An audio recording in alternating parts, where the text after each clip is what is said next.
for my parents. All right, everyone, we're ready to get started. Welcome to the second public meeting for the West 70th Avenue. Just to give you orientation to the room, you've already seen the maps at the back of the room here. You're welcome to leave comments there. If you're joining us on Zoom, the maps are also located on the website. You can go link to those and see them larger. If you're in this room, if you go out the doors and to the right is the restroom. And then back here in the kitchen, we have some snacks and drinks for you to enjoy. So thank you so much for coming. And Long is going to take us off from the pen. Well, good afternoon. Thank you very much for being here. That's exactly what we're looking for. I mean, I walk around already and I listen to a lot of you talking about this project already. So I'm very excited. Where's the PowerPoint? You can see the PowerPoint.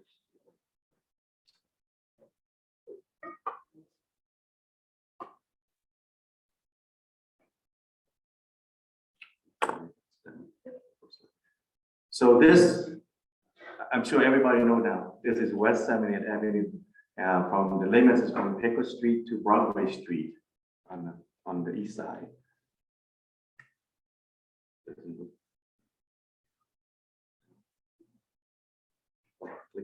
I can never get those things to work either. Okay, click. Okay, so this is a project location. Obviously, everybody knows where it is. You all live around this, along this corridor, so you all know about it. The only thing I want to point out is this project does not include Pecos and 70th Avenue intersection. We're not going to touch that intersection. And same thing with Broadway Street and Pecos. That one is for the state highway, so we're not going to get into that. So the project overview, obviously, we want to make some road improvements on West 70th Avenue. And the improvement is for bicyclists, pedestrian, transit users, and drivers. And the main thing for the main purpose of that is to improve safety and mobility along this corridor. And also, we all know that there are two schools. Each school has one end of the corridor. So we want to make sure we increase the accessibility and then also connections between that.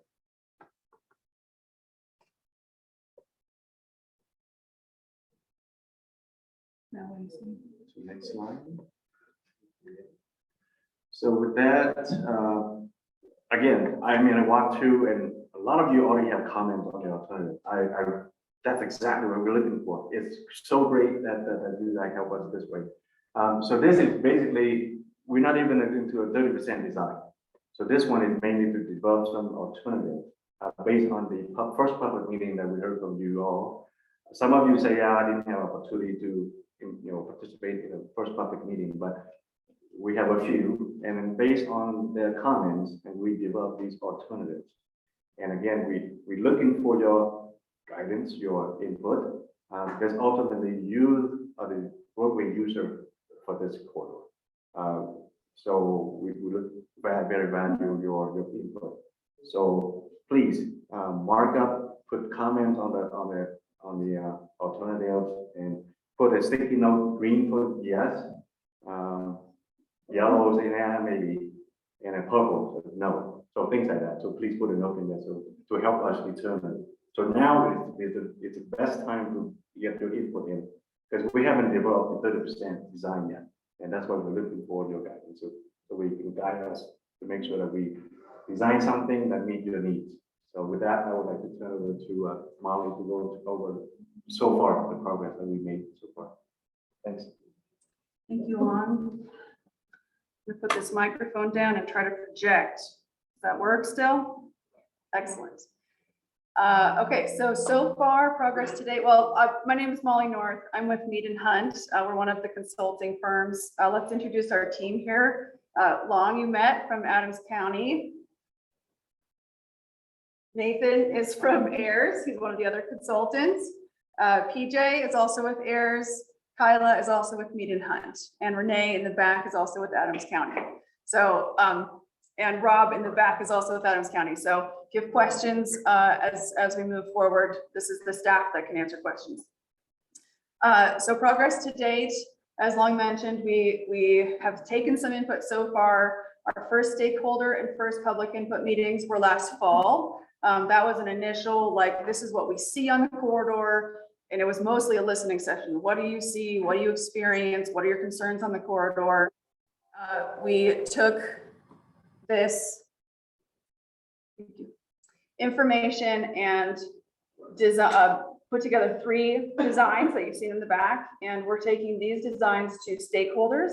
We did last month, and you, the public, this month, right in this moment, to get your input about what's working about these 3 designs. What do you like? What don't you like? What questions do you still have?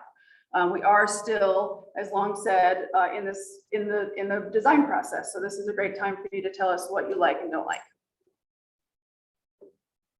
Next steps, we will take your input today and further refine our ideas and come up with one final design that we'll move forward with.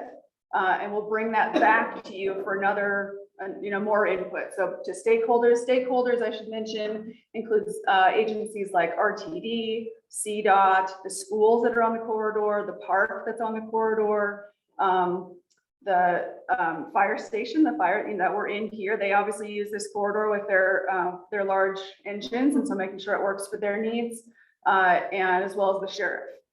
So those are some of the stakeholders, and then public will come back to you to ask you what you think of that final design.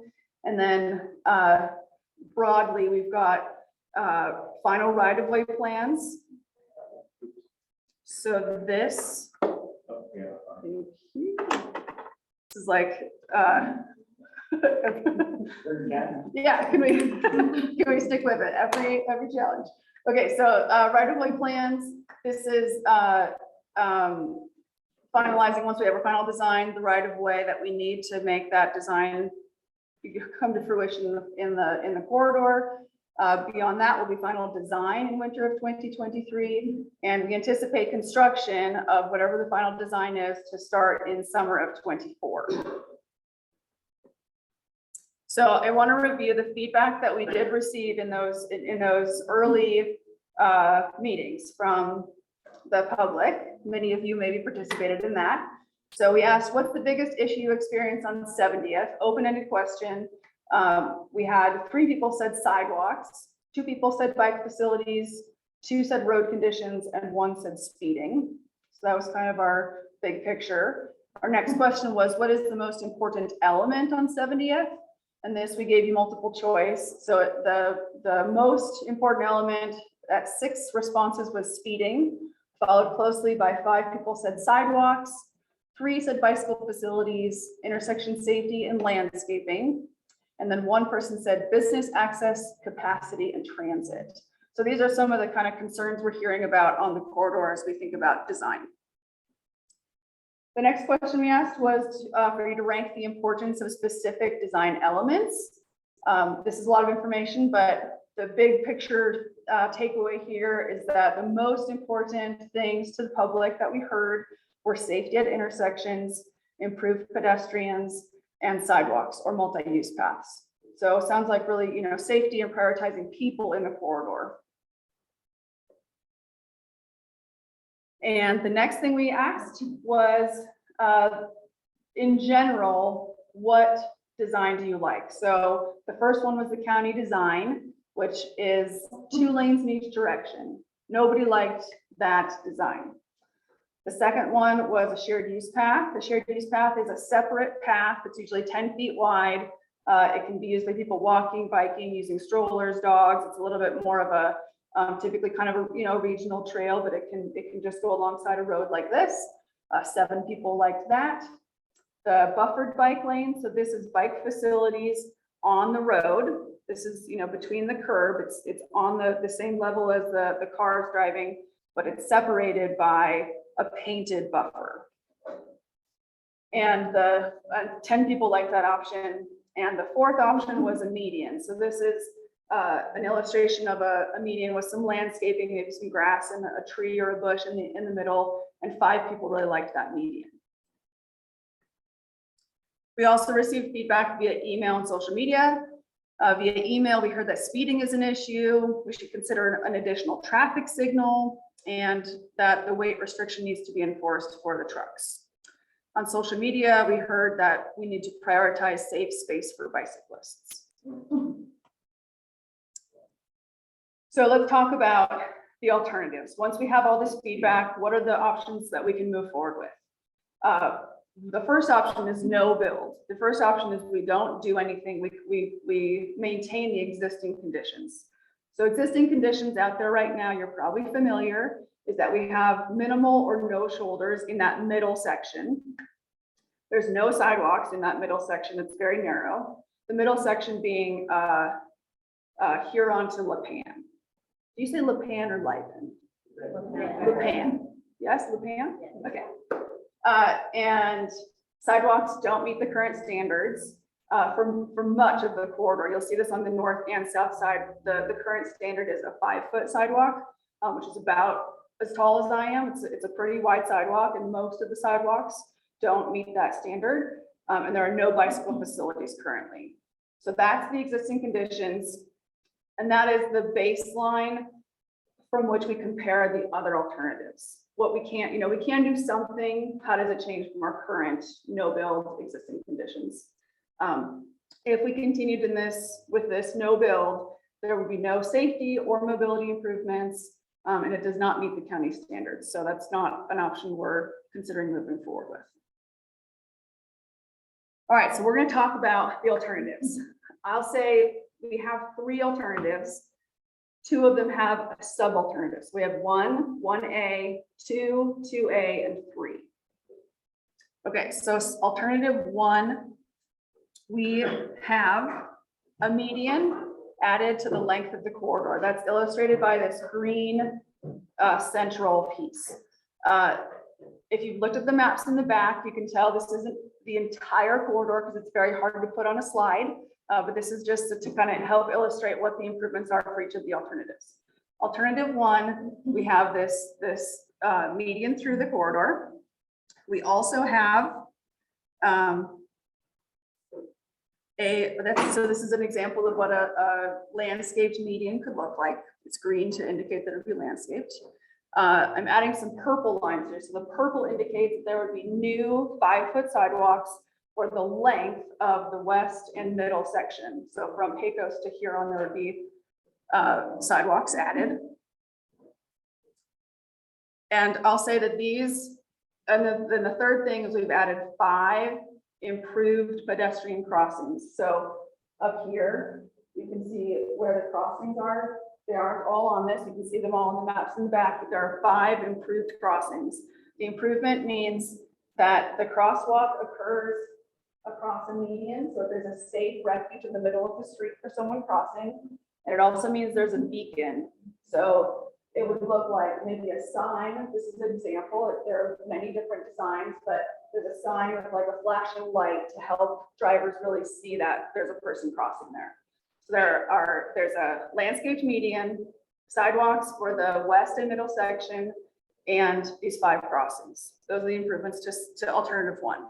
I'll say now, those 3 improvements are consistent across all 5 alternatives. So we're going to build on that. Alternative 1A, we still have the landscaped median.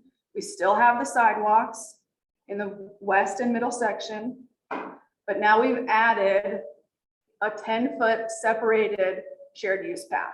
This is an example of what it could look like. It's a space that could be used by someone biking, walking, strolling, using a dog. And that is along the north side of this eastmost section from Huron to Broadway. That's indicated by blue. We get pretty colorful here. All right, alternative 2, moving on to a little bit more bike-friendly alternative. So this alternative still has the landscaped median. It still has the sidewalks for the west and middle section. But now we start to have some bike improvements. So this west section has, these are called sharrows. They're a stencil painted on the ground from about Pecos, not quite Pecos, it's a big intersection, a little in from Pecos to Lipan. We have these these share that indicate it's a shared lane. You can either bike or drive in that lane. Now, the whole section from Lipan all the way to Broadway, the middle and east section now have buffered bike lanes. In order to, I'll show you what that looks like. This is what a buffered bike lane could look like. It's on the road. It's separated from cars by paint. Usually two white stripes to give, about 3 feet of distance between the bike lane and the car lane. And in order to make room for these buffered bike lanes, we do eliminate 2 travel lanes in this eastmost section from here on to Broadway. Alternative 2A, I'll say it again, we have the landscape median, we have the sidewalks. You'll see it's a little shorter here on top because in this alternative, I'll get to that in a second, I guess. I did this in a different order. We still keep that buffered bike lane, we just saw a picture of, on the south side of the eastmost section. But now we add a shared use path for the whole length, from almost Pecos all the way to Twin Lakes Park. We add this shared use path. So now we have sidewalks and a buffered bike lane and a shared use path in 2A. And alternative 3, we still have the landscaped median and the sidewalks for those 2 sections. But the difference here is this is that county standard that, remember a few slides ago, nobody liked this option because we've now got 2 lanes in each direction. This tends to make speeds faster. It can induce demand, which means the volumes can increase as well. It gets to be a busier corridor because there's more space. People are attracted to use that corridor drive there.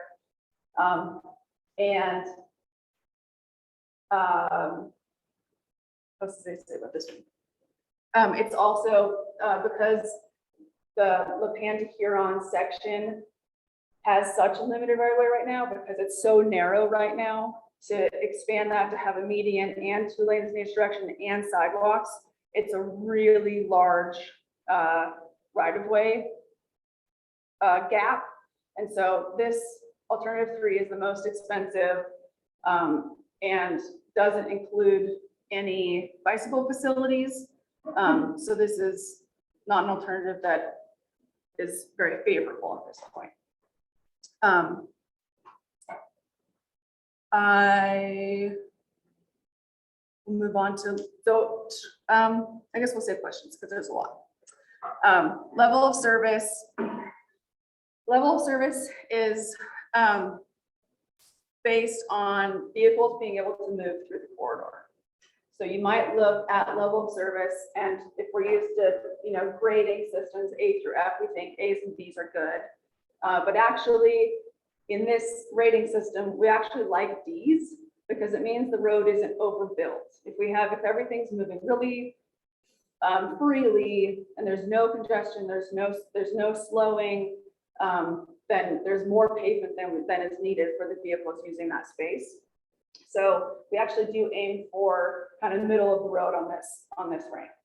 So you'll see there's not really a lot of difference between these in terms of level of service between the alternatives. The thing that we really noticed when we looked at the level of service, and this is projected out to 2045. So we anticipate there's a certain % increase in the volume of traffic coming through this corridor. This is an anticipation of what the level of service will be in the corridor. What we noticed is that both Pecos and Broadway have very low level of service. And so those intersections will need to be addressed.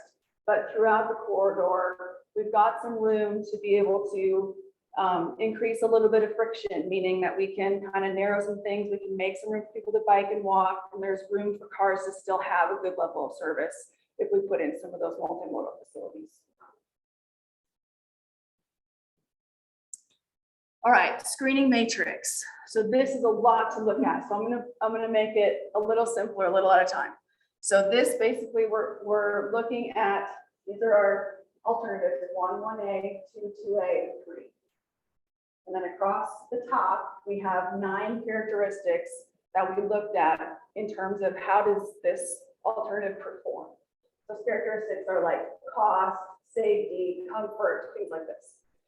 So it's a lot to compare. So first, we're going to take out these four because they rank exactly the same. There's no, it doesn't help us to, these four categories don't help us decide anything because they aren't different between the different alternatives. Next, we can see that alternative 3, the rankings that are left are all red. So this alternative does not rank well. It's not an alternative that we would recommend moving forward with. So we'll take out alternative 3. And then we can take out right of way because they're all the same. It's not saying these aren't important. It's saying that they don't help us decide between one alternative or another. We'll take that one out. And then once what we're left with here, this is a lot easier to look at, right? We've got 16 stars to look at instead of what we have before, 46. So what we can see here is that alternatives 1A and 2A are really good for bicycle comfort, which we heard in the public input was a really important element for this corridor for our residents and stakeholders. We can see that the cost, if we don't do those improvements, is less. For 1 and 2, the cost is a little bit less. But we do identify that the bicycle comfort and safety improvements that we get from a higher cost can be worth that trade-off. That's the takeaway from this matrix here. Did you ever look and see how many people riding the bicycle up and down? We did do bike counts, yeah. How many did you come up with? I don't know what our count was. Was there, do we have numbers on that? No one rides there because the access is terrible. That's right. That's why this is important, that's like bikes. If you watch Midtown, if you watch Clear Creek Trail, there are a ton of cyclists in this area and none of them over here because trying to get up and down 70, you don't even go there. Even as an adult, I would never. But if this was implemented, I would have go right. I would 100%, we ride our bikes all over town, but we cross right at the middle school and cross over to Midtown and then drop down the trail. Because that's the only safe way to do it. Yeah. Do you really think that putting the bicycle painted on the street is going to keep those bicycles safe? I can tell you right now, it's not going to. We have put big ditches around our property, and they are coming off of that road onto our property. And just 2 houses down from there, a truck went off of the road, and they went into the house and had to totally destroy the house. The problem that you have is people down at Mickey's get drunk, and then they come down like a bat out of hell, and they leave the road. We're calling state patrol in Adams County all the time because they're going inside our ditch and on our property. Yeah. And I have pictures of it where they went ahead and they drove across our property, they damaged our sewer. Now, you guys are so worried about bike lanes. We have property on there that have values of over 800,000 to over $1 million. When it comes to a bike lane versus property, I think property takes precedence. I mean, bike lanes are fine. This is not a city. This is an agriculture area. And that was the reason why that whole area over there was not expanded for the additional property. Now, also, you're talking about stakeholders. I don't understand why the property owners aren't stakeholders. It's Oh, you're our stakeholders. tax- You are, That's, yes. that's exactly why we're here today, talking to you. So- You are stakeholders. Yes. Yeah, Absolutely. because our taxes went up $1,600 in 1 year. That's a lot of money. We're paying over $6,000 for property tax. Well, your property is also worth 2 times as much as it was 10 years ago. I know the problem is, we have to find somebody who has the money to buy. And But it's ready to go. Yeah. And the dollars. Give it out. Colorado property. Okay, sure. Yeah. All right. Okay, We're, we very much value your input. What we want to do is get through the presentation first, and then we can start addressing some of these friction points. One thing we do know, we want your input. We want to incorporate as much of your input as possible into the finished project. You all know that we're all people and we all have different needs. We all have different opinions, and we all have space. Not everyone in this room is going to agree on every aspect of this project, and that's okay. We still want to hear from you. Let's get to the end of the presentation, and then we'll get into some of those things. Great. Yeah, no, that's perfect. Great, thank you. All right. So we'll take a little step back and talk about kind of big picture with this project, the sustainability in design and construction. So this project will incorporate a variety of sustainable elements. The envision process is a specific process that helps us to make sure that we're identifying sustainability goals, tracking them, and achieving them to make sure that we're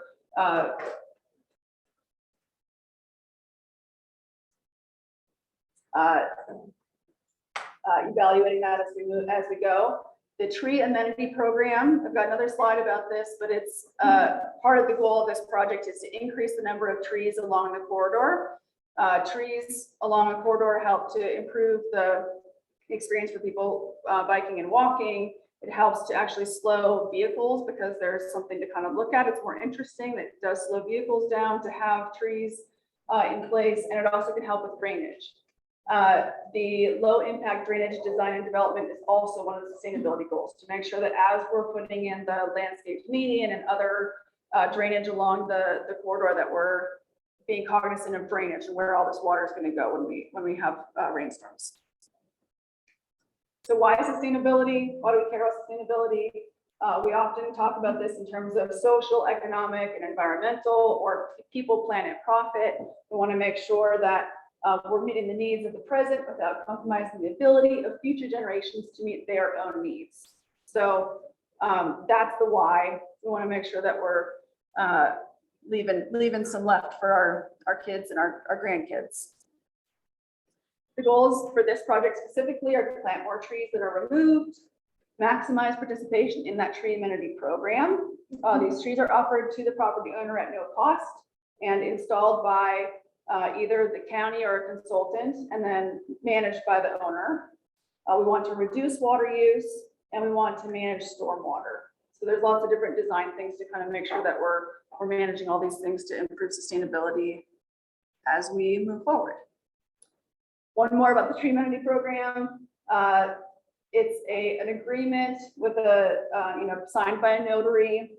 There's a large menu of trees you can select from.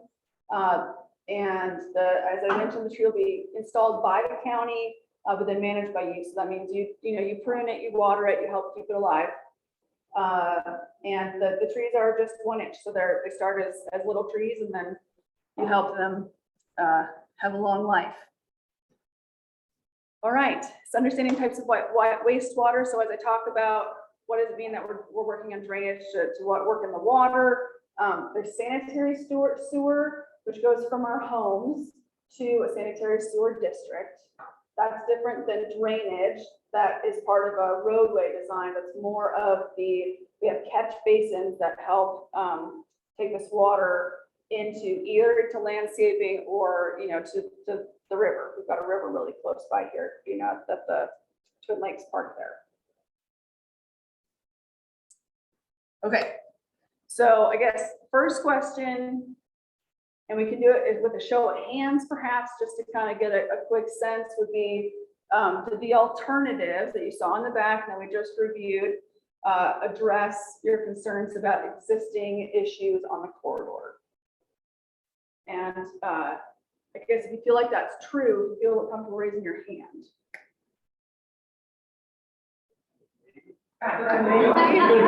We don't know yet. Okay. Some of them, maybe. Yeah. Like we heard it. Okay. All right. And then the next two questions, we can have a discussion right here. We welcome that. Additionally, the alternative that you find to be your preferred design, we'd love to see you put a green sticker on it, just so we really understand the sense of your opinions in the room. Green sticker is your favorite, yellow sticker is Sideways. a So thumbs up medium. is good, Okay. sideways, And then Oh, no. purple's Yeah. no? Yep, and purple is no. Purple, you don't like it. Please just put one sticker on each design, don't like pepper something with yellow, because, you know. And then what comments or questions do you have? So that might be a good discussion for here. We're also gonna watch the Zoom chat, and if there's any questions that come in from there, and if we don't, you know, if there's something you also want to write down to make sure we really capture it in your own words, please write it on those stickies and leave it on the maps, and we'll make sure that we really understand it in your own words and write on the corridor where that concern is. I have one question. How much property is this going to take away from the people on 70th Avenue? Nobody has asked that.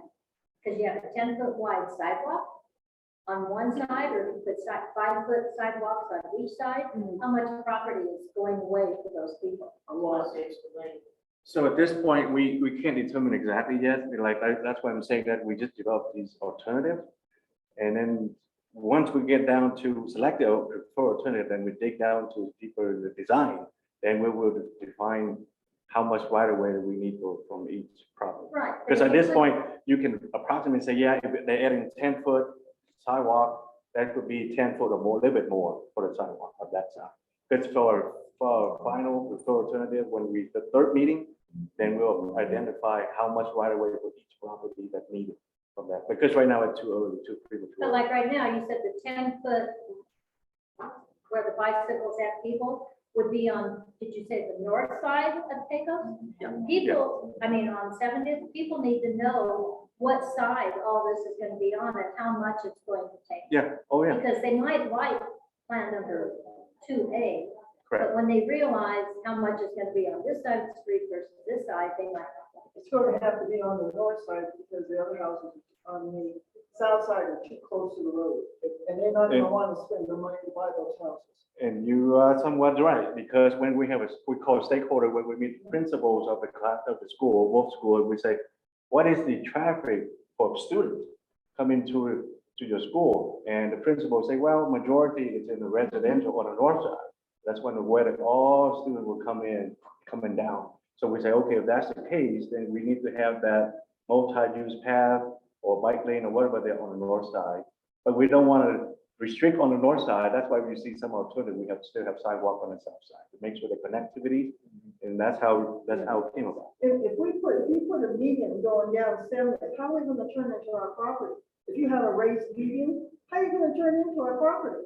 And some of it could be right in, right out.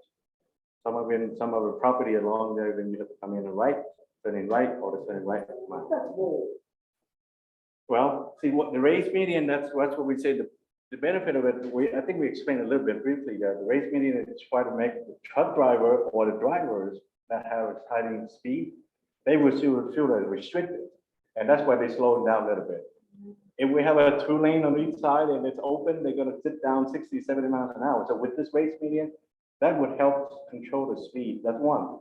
Number two is, right now, there are too many accesses along the 70th. And people come in and out, like, make left, make right, everywhere.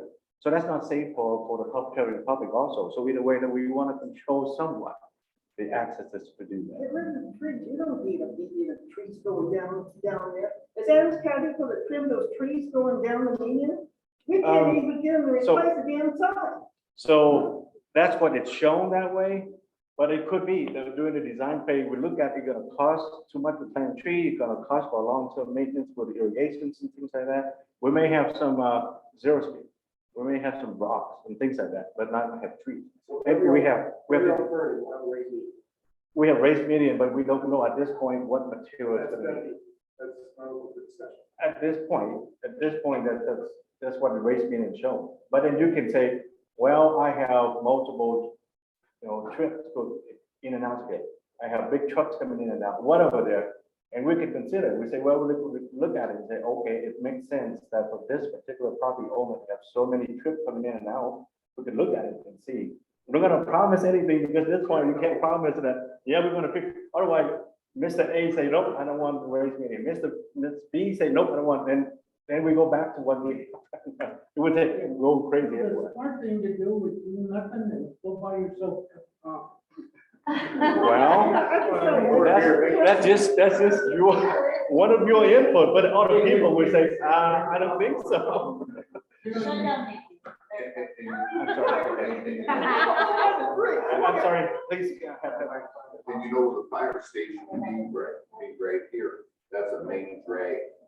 70 is the main drag east, other than the only other way you go down is 64, and that's way out of the way. For their equipment. But now, when you have a fire truck trying to get through traffic, your people either stop, pull to the side and stop.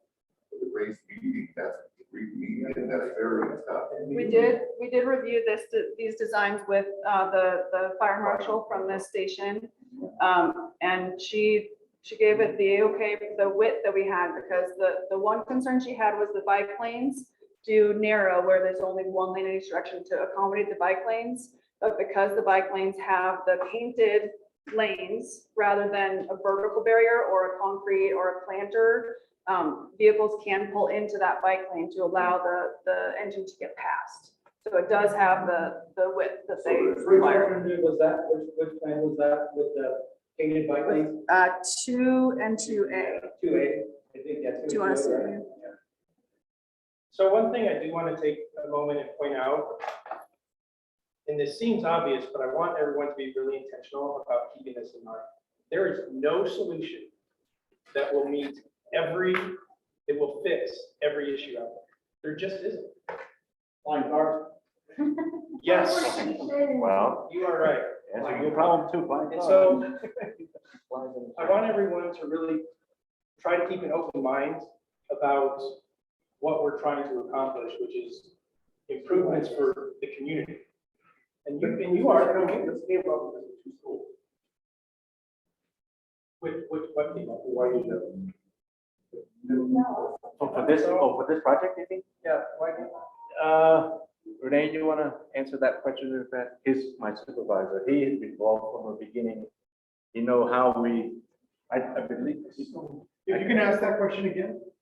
Did this come about because of the two schools? this project. No, so it's more than the 2 schools. If you remember, there was other planning efforts like such as the Making Connections Plan, our transportation plan. It's in multiple plans where this project has come up with. In the Making Connections, we have a lot of missing sidewalks. That was one of the objectives. How can we connect this piece of the puzzle? In the transportation plan, it was recognized that we really are trying to move more in a multimodal format. We want to make sure pedestrians feel welcome and comfortable walking through this corridor. I don't believe that it's like that right now. And we also want to make sure that we give people other modes of transportation. When we talk about bikes, we're trying to hopefully create connectivity to a Twin Lakes area, which creates connectivity to Clear Creek.